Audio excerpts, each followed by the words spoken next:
नमस्कार विद्यार्थी मित्रांनो, आज आपण इयत्ता 12वी विषय भूगोल मधील प्रकरण क्रमांक 3 मानवी वस्ती आणि भूमी उपयोजन यामधील भूमी उपयोजन या उपघटकाची माहिती आपण थोडक्यात पाहणार आहोत. विद्यार्थ्यांनो, सर्वप्रथम आपण भूमी उपयोजन म्हणजे काय ते समजावून घेऊ. विद्यार्थ्यांनो, भूमी म्हणजे जमीन व उपयोजन म्हणजे वापर. जमिनीचा वापर विविध पद्धतीने जो केला जातो त्यास भूमी उपयोजन असे म्हणतात. विद्यार्थ्यांनो, प्राकृतिक घटकातील नदी, झाडे, पर्वत हे नैसर्गिकरित्या हे घटक जमीन व्यापत असलेले आपल्याला दिसतात. तर रस्ते, इमारती ह्या मानवाकडून जमिनीवर बांधल्या जातात. विद्यार्थ्यांनो, आवश्यकतेप्रमाणे जमीन वेगवेगळ्या कामासाठी वापरली जाते. मानव भूमीचा वापर निवास, व्यवसाय, उत्पादन, मनोरंजन इत्यादीसाठी करतो.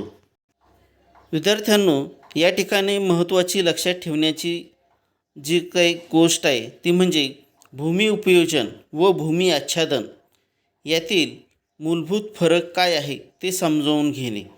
बऱ्याचदा आपण भूमी उपयोजन व भूमी आच्छादन या दोन्हीचा वापर समानार्थी म्हणून आपण करतो, परंतु या दोन्ही शब्दाचा अर्थ वेगवेगळा आहे.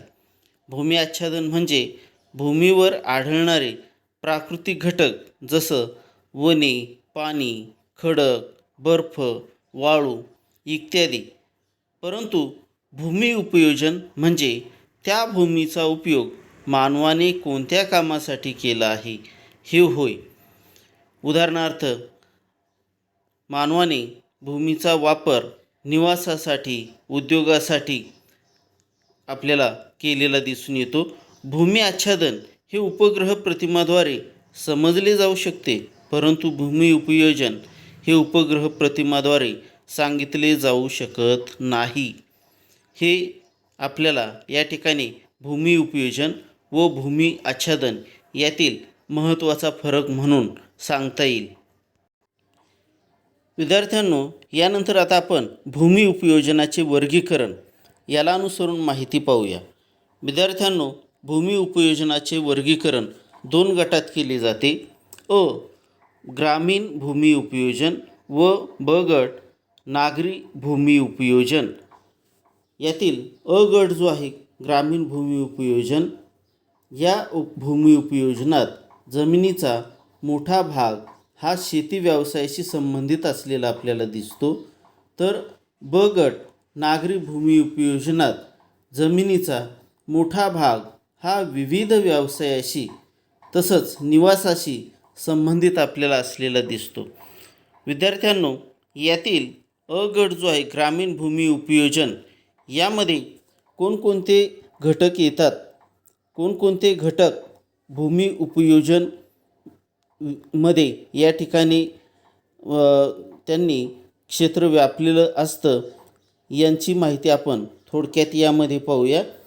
यातील ग्रामीण भूमी उपयोजनात पहिला जो घटक आपल्याला दिसतो तो म्हणजे वन. वनाखालील मोठ्या प्रमाणात क्षेत्र आपल्याला या ठिकाणी व्यापलेलं दिसतं. त्यानंतर ग्रामीण भूमी उपयोजनात दुसरा जो घटक आपल्याला या ठिकाणी सांगता येईल तो म्हणजे बिगर शेती क्षेत्रामध्ये या ठिकाणी वस्ती, त्यामधील ग्रामीण असेल किंवा नागरी असेल वस्ती. त्यानंतर पायाभूत सुविधा, उदाहरणार्थ रस्ते, कालवे इत्यादी. त्यानंतर उद्योग, दुकाने इत्यादीचा समावेश आपल्याला बिगर शेती क्षेत्रात झालेला दिसतो. विद्यार्थ्यांनो, द्वितीयक व तृतीयक व्यवसायात होणाऱ्या वृद्धीनुसार या श्रेणीतील उपयोजनात आपल्याला वाढ झालेली दिसून येते. त्यानंतर ग्रामीण भूमी उपयोजनात तिसरा जो घटक आहे तो म्हणजे ओसाड व अनुत्पादक भूमी. ओसाड क्षेत्राला आपण नापीक क्षेत्र म्हणून देखील ओळखतो. उंच सखल डोंगराळ भूमी, ओसाड वाळवंटी भूमी, घळीयुक्त भूमी यांचा समावेश हा आपल्याला या ठिकाणी ओसाड किंवा अनुत्पादक वर्गात किंवा क्षेत्रात झालेला दिसून येतो. विद्यार्थ्यांनो, जी भूमी कृषी व्यवसायाखाली कोणत्याही प्रकारचे तंत्र वापरून आणता येत नाही अशा भूमीचा समावेश हा आपल्याला ओसाड व अनुत्पादक भूमी या क्षेत्रात झालेला दिसतो. त्यानंतर ग्रामीण भूमी उपयोजनात समाविष्ट असलेला चौथं क्षेत्र आपल्याला सांगता येईल ते म्हणजे कायमस्वरूपी गायरान व चराऊ जमीन. गायरान किंवा चराऊ जमीन ही प्रामुख्यानं ग्रामपंचायतीच्या किंवा शासनाच्या मालकीची असते. अशी जमीन फारच थोड्या प्रमाणात आपल्याला खाजगी मालकीची असलेली दिसते.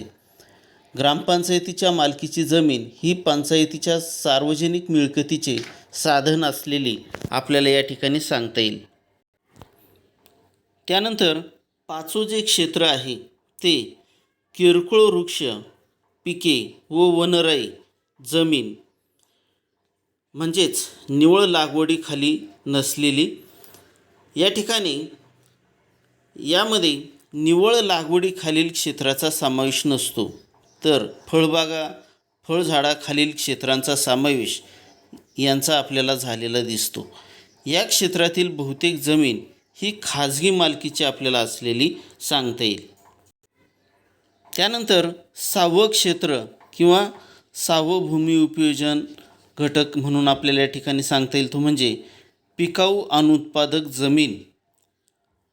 विद्यार्थ्यांनो, 5 वर्षापेक्षा अधिक काळ पडीक राहत असलेली कोणतीही जमीन लागवडीखाली न आलेली पड जमीन या प्रकारात मोडते. ही जमीन कोणत्याही वेळेस भर घालून तिची गुणवत्ता वाढवून लागवडीखाली आणता येते. हिचा समावेश या ठिकाणी ग्रामीण भूमी उपयोजनात आपल्याला झालेला दिसतो. त्यानंतर 7वा घटक जो आहे तो म्हणजे चालू पड जमीन. 1 वर्ष किंवा त्यापेक्षा कमी काळ लागवडीखाली नसलेली जमीन या क्षेत्रात येते. या जमिनीला जाणीवपूर्वक पड ठेवण्याच्या शेती पद्धतीमुळे या क्षेत्राची निर्मिती झालेली आपल्याला दिसते. पड ठेवलेल्या काळात जमीन नैसर्गिकरित्या पुन्हा कसदार झालेली दिसते किंवा तिला सुपीकता प्राप्त झालेली आपल्याला दिसते. त्यानंतर ग्रामीण भूमी क्षेत्रातील 8वा जो घटक आहे तो म्हणजे चालू पड शिवायची पड जमीन. विद्यार्थ्यांनो, ही सुद्धा लागवडीयोग्य जमीन असते, परंतु जी जमीन 1 वर्षापेक्षा जास्त परंतु 5 वर्षापेक्षा कमी काळ पडीक राहते ती चालू पड शिवायची जमीन या क्षेत्रात मोडते. विद्यार्थ्यांनो, कोणतीही लागवडीयोग्य जमीन 5 वर्षापेक्षा जास्त पडीक राहिल्यास ती लागवडीयोग्य अनुत्पादक जमीन या वर्गात आपल्याला मोडलेली दिसून येते. त्यानंतर शेवटचा 9वा जो प्रकार आहे तो म्हणजे निव्वळ लागवडीखालील क्षेत्र. ही प्रत्यक्ष लागवड केलेले व ज्यातून उत्पादन घेतलेले आहे असे क्षेत्र या शेतीखालील क्षेत्रात किंवा निव्वळ लागवडीखालील क्षेत्रात येते. अशा प्रकारे वरील 9 भूमी क्षेत्र जे आहेत ते ग्रामीण भूमी उपयोजनात आपल्याला समाविष्ट असलेली सांगता येतील. विद्यार्थ्यांनो, यानंतर आता नागरी भूमी उपयोजन क्षेत्राविषयी या ठिकाणी माहिती पाहूया. विद्यार्थ्यांनो, नागरी भूमी उपयोजन क्षेत्रात पहिला क्षेत्राचा जो समावेश होतो तो निवासी क्षेत्र. मानवाने स्वतःच्या निवासासाठी बांधकाम केलेलं जे क्षेत्र आहे ते म्हणजे निवासी क्षेत्र. त्याचा समावेश या ठिकाणी नागरी भूमी उपयोजनात होतो. त्यानंतर दुसरा जो घटक आहे तो म्हणजे औद्योगिक क्षेत्र. ज्या ठिकाणी कोणत्या ना कोणत्या वस्तू किंवा निर्मितीचं कार्य चालते ते म्हणजे औद्योगिक क्षेत्र. या ठिकाणी हा दुसरा प्रकार या ठिकाणी नागरी भूमी उपयोजनाचं या ठिकाणी आपल्याला असलेलं सांगता येईल. त्यानंतर तिसरं जे क्षेत्र आहे ते म्हणजे संस्थात्मक क्षेत्र. आपण या ठिकाणी पाहतो शैक्षणिक संस्था असतील, विद्यापीठ असेल किंवा मुख्य कार्यालय असेल, छावणे असेल इत्यादी कार्यासाठी व्यापलेली जमीन. या जमिनीचा वापर वरील कार्यांसाठी आपल्याला केलेला दिसतो. याचा समावेश या ठिकाणी नागरी भूमी उपयोजनामध्ये या ठिकाणी केला आहे. विद्यार्थ्यांनो, यानंतर नागरी भूमी उपयोजनाचं चौथं क्षेत्र आपल्याला या ठिकाणी सांगता येईल ते म्हणजे मनोरंजनाखालील क्षेत्र. ज्या ठिकाणी नागरिक मनोरंजन किंवा करमणुकीसाठी जातात असं क्षेत्र याचा समावेश यामध्ये होतो. उदाहरणार्थ खेळाचे मैदान, बाग, सिनेमागृह, नाट्यगृह इत्यादी खाली असलेलं क्षेत्र जे आहे ते मनोरंजनाखालील क्षेत्रामध्ये येतं. त्यानंतर पाचवा जो घटक आहे किंवा क्षेत्र आहे ते म्हणजे वाहतूक. यामध्ये विमानतळ असेल, रेल्वे स्थानक असेल, बस स्थानक असेल, रस्ते असतील, नैसर्गिक बंदर, लोहमार्ग इत्यादी खाली असलेलं जे काही क्षेत्र आहे त्याचा समावेश या ठिकाणी वाहतूक क्षेत्रात आपल्याला झालेला दिसून येतो. विद्यार्थ्यांनो, त्यानंतर नागरी भूमी उपयोजनाचा 6वं क्षेत्र किंवा 6वा घटक आपल्याला या ठिकाणी सांगता येईल तो म्हणजे व्यापारी क्षेत्र. ज्या जमिनीवर पक्क्या मालाची दैनंदिन विक्री होती असे नागरिक क्षेत्राचा समावेश या ठिकाणी आपल्याला झालेला दिसतो. उदाहरणार्थ केंद्रीय व्यापारी क्षेत्र. विद्यार्थ्यांनो, त्यानंतर नागरी भूमी उपयोजनातील 6वं क्षेत्र आपल्याला या ठिकाणी सांगता येईल ते म्हणजे रेखांकित किंवा सीमांकित भूखंड. हे मोकळे भूखंड असतात. यांचा वापर इमारतीच्या बांधकामासाठी केला जातो. हे क्षेत्र प्रामुख्याने आपल्याला नागरी क्षेत्राच्या सीमेवर आढळते. वाढत्या लोकसंख्येच्या दबावामुळे कृषीखालील जमिनीवर या क्षेत्राचे अतिक्रमण झालेले आपल्याला पाहायला मिळते. विद्यार्थ्यांनो, त्यानंतर शेवटचं नागरी भूमी उपयोजनातील शेवटचा जो घटक आहे संमिश्र भूमी उपयोजन. या ठिकाणी हे क्षेत्र आपल्याला या ठिकाणी सांगता येईल. एखाद्या क्षेत्रात जेव्हा संमिश्र भूमी उपयोजन होत असते तेव्हा विभिन्न प्रकारचे भूमी उपयोजन या क्षेत्रात एकत्रित पाहायला मिळते. उदाहरणार्थ निवासी, व्यावसायिक, औद्योगिक या प्रकारचे भूमी उपयोजन हे एकाच क्षेत्रात आपल्याला एकत्रितपणे आढळून येते. अशा क्षेत्रामध्ये आपल्याला घरे, व्यवसाय, दुकाने, शाळा, दवाखाने मोकळ्या जागी एकाच ठिकाणी असलेले दिसू शकतात. त्यास आपण संमिश्र भूमी उपयोजन म्हणून ओळखतो. विद्यार्थ्यांनो, यानंतर आता आपण ग्रामीण नागरी झालर क्षेत्र याला अनुसरून माहिती पाहूया. ग्रामीण नागरी झालर क्षेत्र म्हणजे काय? तर ग्रामीण व नागरी क्षेत्रामधील भूमीस ग्रामीण नागरी झालर क्षेत्र असे म्हणतात. या क्षेत्रात आपल्याला ग्रामीण आणि नागरी अशी ही दोन्ही वैशिष्ट्ये आपल्याला आढळून येतात. हे क्षेत्र वेगळे नसून या दोन्हीमधील संक्रमण क्षेत्र असते. या क्षेत्राची सरळ मिसळ दोन्ही बाजूंनी झालेली असते. ग्रामीण नागरी झालर क्षेत्रातून अनेक नागरिक शहराच्या मध्यवर्ती भागाकडे त्यांच्या कार्यालयात किंवा आर्थिक संस्थांमध्ये कामासाठी येत असतात. ते वाहनाने प्रवास करतात. ज्यावेळेस नागरी भागाच्या विकासाबरोबर विस्तार देखील वाढतो नागरी भागाचा, त्यावेळेस त्यास नागरी प्रसरण म्हणून ओळखलं जातं. विद्यार्थ्यांनो, ग्रामीण नागरी झालर क्षेत्रात ग्रामीण व नागरी अशा दोन्ही प्रकारचे भूमी उपयोजन आपल्याला आढळून येते. त्यानंतर आपल्याला ग्रामीण झालर क्षेत्राचं पुढचं वैशिष्ट्य या ठिकाणी सांगता येईल ते म्हणजे झालर क्षेत्राची रचना ही गुंतागुंतीची असते. या भागात 2 प्रकारच्या प्रशासकीय सेवा आपल्याला आढळून येतात. उदाहरणार्थ ग्रामपंचायत आणि नगरपालिका. पुढचं वैशिष्ट्य सांगता येईल ते म्हणजे झालर क्षेत्र जे असतं त्याजवळील नागरी क्षेत्र स्वतःची ओळख घालून बसते.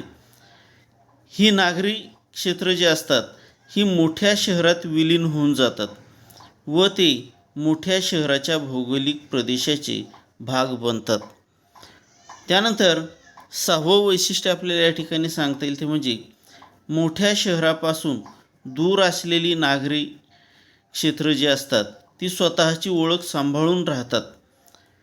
त्यांचे प्रश्न हे वेगळ्या स्वरूपाचे असतात आणि प्रामुख्याने सोयीसुविधा व वाहतुकीचे प्रश्न आपल्याला त्या ठिकाणी त्यांच्या असलेले दिसून येतात.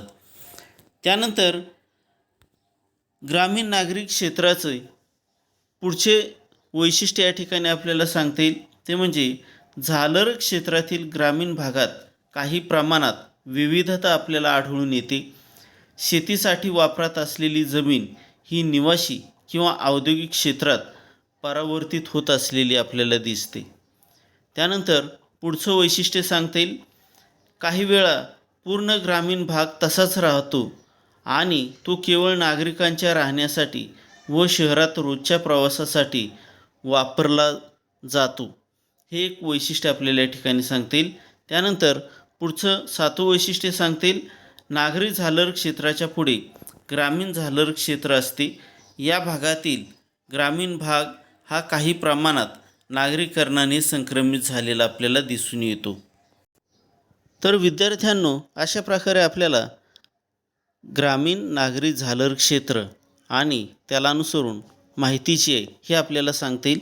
त्यानंतर प्रकरणातील शेवटचा जो मुद्दा आहे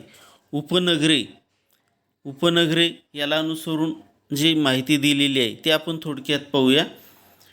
महानगराच्या सीमांवर लहान आकाराची नगरे जी असतात किंवा आपण शहरे किंवा मोठी शहरे देखील आपल्याला असलेली दिसतात, अशा नागरी क्षेत्रास उपनगरे म्हणून ओळखलं जातं. उदाहरणार्थ पहा, भांडूप, कल्याण, विरार ही मुंबई महानगराची उपनगरं आपल्याला असलेली सांगता येतील. त्याचप्रमाणे वाकड, हिंजवडी ही पुण्याची उपनगरं आपल्याला असलेली दिसून येतात. ही जी उपनगरं आहेत ही आपल्याला मुख्य महानगरांच्या सीमेवर ही आपल्याला असलेली सांगता येतील. सर्व लहान मोठी नगरे ही शहराच्या विकासाच्या परिणामामुळेच वाढत असतात. तर विद्यार्थ्यांनो, अशा प्रकारे आपण भूमी उपयोजन म्हणजे काय, भूमी उपयोजनाचे वर्गीकरण, त्यातील ग्रामीण भूमी उपयोजन, नागरी भूमी उपयोजन, त्यानंतर ग्रामीण नागरी झालर क्षेत्र व उपनगरे हे भाग जे आपण पाहिलेले आहेत ते व्यवस्थितपणे त्यांची तयारी करायची आहे.